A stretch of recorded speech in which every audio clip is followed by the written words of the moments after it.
Ah, rapidão. Já que a gente falou lá do Spook House lá, tu acredita na existência... Assim, Deus existe, ok. Anjos existem, ok.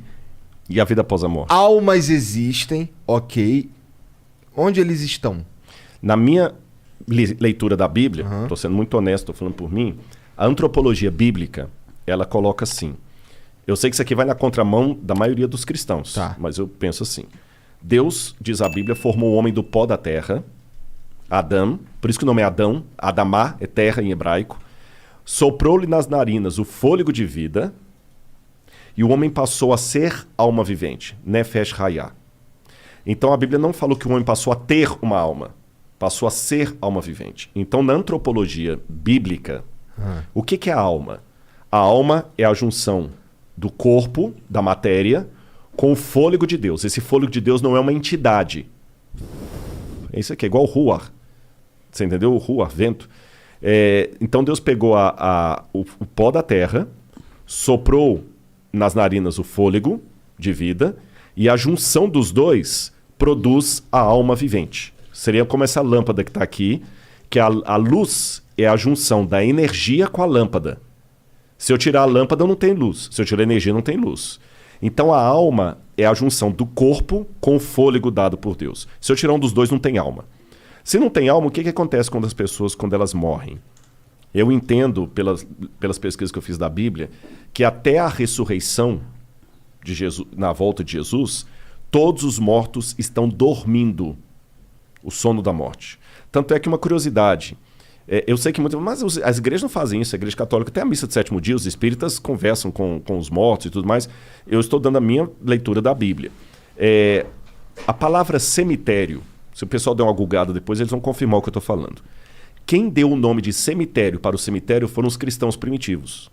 Porque quando eles sepultavam os mortos deles, eles não podiam colocar no cemitério judeu, que os judeus não deixavam. Não podiam colocar na necrópolis dos romanos, porque também não deixavam. Então os primeiros cristãos começaram a fazer túneis debaixo da terra, numa propriedade doada por Flávio Domitila, e começaram a construir as famosas catacumbas de Roma. Só que catacumba foi um nome pejorativo que os pagãos deram. Aí os cristãos resolveram não chamar o lugar dos mortos de catacumba, mas de coemiterion. Coemiterion, em grego, de onde vem a palavra cemitério, significa dormitório. Então, se os cristãos chamaram o lugar dos mortos de dormitório, que essa era a crença deles, o próprio credo apostólico, que é um dos mais antigos, é rezado em muitas missas católicas, creio em Deus Pai Todo-Poderoso, no final falou assim, creio na ressurreição da carne. Se a pessoa já está no céu, para que ela vai voltar para ressuscitar? Até a minha Deve estar falando de Jesus, na ressurreição da carne de Jesus. Não. Creio, não, falando assim, porque fala assim, creio em Deus Pai Todo-Poderoso, Criador do céu e da terra, creio em Jesus Cristo, seu único Filho, nosso Senhor, que foi concebido pelo Espírito Santo, nasceu de Maria Virgem, padeceu sob Pôncio Pilatos, foi crucificado, morto e ressuscitado. Então ele falou da ressurreição de Jesus. Fechou Jesus. Creio na ressurreição dos mortos, na ressurreição da carne e na vida eterna. Amém. Lá no final. Então já passou de Jesus. E a promessa bíblica é a ressurreição de todos. Então, quer dizer, se sua mãe morreu, ela não vai entrar no céu antes de você. Você está entendendo? Todos vão juntos. Paulo fala assim, que num abrir e fechar de olhos, ao soar da última trombeta, descerá do céu, e os mortos em Cristo ressuscitarão primeiro. E Paulo fala assim, nem todos dormiremos. A ideia de uma alma imortal, porque mesmo os gregos, os egípcios, não tinham essa ideia de imortalidade da alma que nós temos hoje. Quando você fala Ka no egípcio, eles entendiam que a Ka, que é alma em egípcio, era um elemento que precisava de um corpo material para existir. Então você vê que mesmo na cultura egípcia mais antiga, a ideia é que a alma não é uma entidade etérea.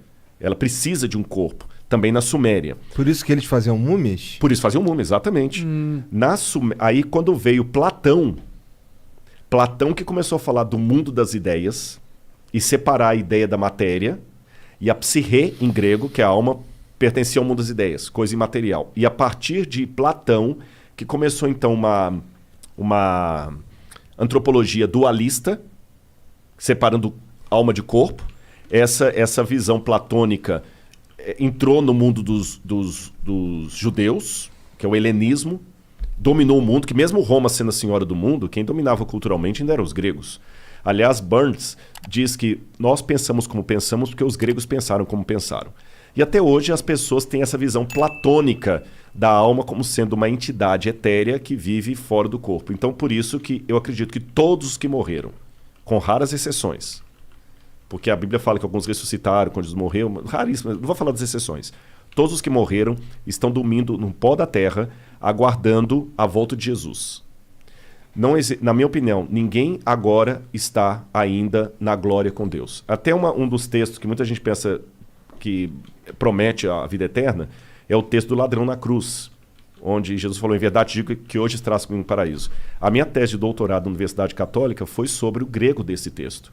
E eu descobri uma regra do grego ali, que quando o advérbio está entre dois verbos, ele qualifica o verbo da antecedência. E no grego, quando diz amen soi lego, met semeron esse ento paradeiso, em verdade digo, hoje estarás comigo no paraíso, não é que hoje ele iria para o paraíso. Hoje, enquanto eu te declaro isso, você vai comigo para o paraíso. Que era uma expressão idiomática do hebraico e do aramaico da época de Jesus. Estou dando um resumo assim, mas eu respeito as divergências de pensamento. Tem uma... A verdade é que a gente não tem essa certeza. Eu estou falando pela leitura bíblica, né? E a Bíblia proíbe consultar os mortos. A Bíblia fala que isso é abominação, Senhor. Quando Deus deu a ordem para os hebreus, falou assim, não haverá entre vocês quem consulte os mortos. Os mortos não sabem coisa nenhuma. Para eles tudo jaz no esquecimento. Não é? Agora, eu estou apresentando essa minha posição aqui, mas eu quero deixar claro uma coisa. Tem uma frase, ela já foi atribuída a Santo Agostinho, já foi atribuída a Tertuliano. É difícil saber quem que é o autor de fato dela, mas eu vou citá-la, independente do autor, que ela é muito boa. Fala o seguinte, no essencial, unidade. No não essencial, diversidade. Em tudo, caridade. É assim que eu lido com a minha teologia. Tem coisas para mim que são essenciais, não está na mesa de discussão. Saindo da teologia para o mundo real. Se você quiser ter comigo uma opinião política, eu gosto do Bolsonaro, eu não gosto do Bolsonaro. Tudo bem.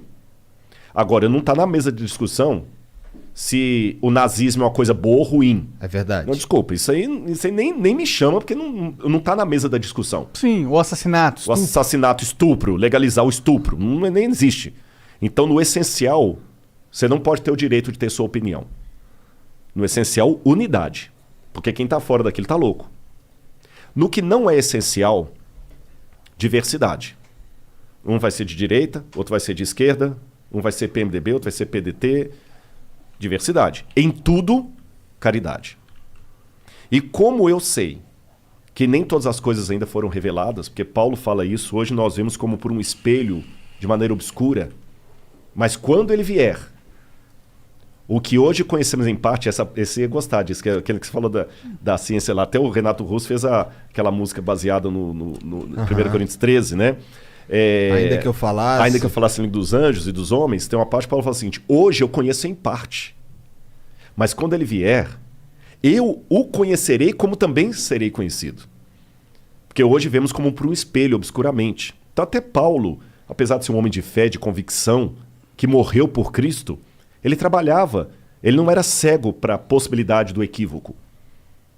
Vocês estão entendendo? Então, quer dizer, hoje eu sou muito sincero naquilo que eu creio. Eu creio na Bíblia, eu creio com essa visão que eu falei para vocês, mas como Cristo não voltou ainda, e eu estou conhecendo em parte, eu não posso julgar agora os sinceros a Deus por uma questão teológica, que tem às vezes uma pessoa que crê exatamente como eu e não vale nada. E tem um outro, às vezes, que está do outro lado lá, que ele está fazendo agora uma oração para Maria, acreditando que Maria vai atendê-lo. E está sendo a oração mais fervorosa. Tem uma música do Padre Zezinho que fala o seguinte, às vezes o ateu que faz perguntas é mais sincero do que eu. Então, hoje, até que tudo se esclareça, você não pode julgar as pessoas pela crença teológica que elas apresentam. Isso não significa, deixando claro, isso não significa que eu não deva me posicionar teologicamente. Você entendeu? Não é um caso assim para ficar bem aqui na fita com todo mundo. Se você perguntar assim, Rodrigo, o que você acha das entidades espíritas, da entidade mediúnica? Você acha que realmente a alma aparece ali? Aí eu fico caladinho aqui e não falo nada só para passar de politicamente correto. Politicamente correto, não. Eu tenho que posicionar. Eu tenho que respeitar a opinião, não falar assim, não é. Pra mim não é. Por causa disso, disso, disso, disso.